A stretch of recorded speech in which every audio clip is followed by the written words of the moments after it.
Hello mga Mare, good morning. Good morning mga Mare. Have a nice day sa ating lahat, sa mga nanay dyan na maagang gumigising para sa mga anak. So mga Mare, for today's video mga Mare, gawa tayo ng melon juice. So ayan, binili ko yan sa Sandigan, apat 100 mga Mare. Kaya bumili ako kasi mura at saka masarap yan Mare pag ginawa mo mayroong gatas. Gusto ng mga anak ko yan mga Mare, kaya naisipan kong bumili kasi para kay GM sa kay Kuya. So malat-malat pa yung pusis ko mga Mare kasi maaga pa Mare. Nagano lang ako, nag-edit lang ako ngayong araw na ito. Maaga ako gumising kasi may pasok yung mga anak ko. So siningit ko lang yung mag voice over para maipos ako ngayong araw. So maaga ako naligo Mare kasi yung mga anak ko, tatlo kasi kami niya maliligo, so hindi pwedeng sabay-sabay. Kaya after ko mag-prepare ng almusal nila mga Mare, naligo na ako.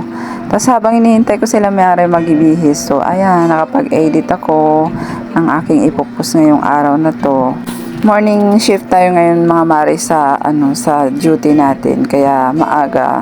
Mas okay naman na sa akin yung ganitong morning shift kasi naasikaso ko yung mga anak ko sa pagpasok sa school. Nasasabayan ko sila pagpasok. So, nahahatid ko na rin sila sa school. Nahahandaan ng pagkain bago pumasok sa school. Kasi gusto ko kumakain muna sila o nag-almusal muna sila sa bahay bago pumasok sa school para hindi naman sila magutuman doon.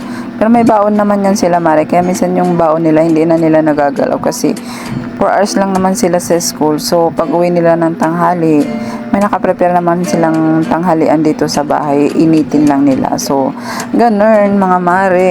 Lagi nating iniisip yung mga ng mga anak natin. Kung may kakainin ba sila pag uwi. Mga ganun. So, as a nanay, kailangan lahat maayos. Lahat organize. Yung mga ganun mga Mare. As a working mom mga Mare, ayoko kasing may iniisip ako sa trabaho ko kung ano bang kinain ng mga anak ko, kung okay lang ba sila, baka hindi sila nagluto, yung mga ganun mga Mare. Kaya ayun, kailangan magluto ka para yung mga anak mo may kainin dito sa bahay.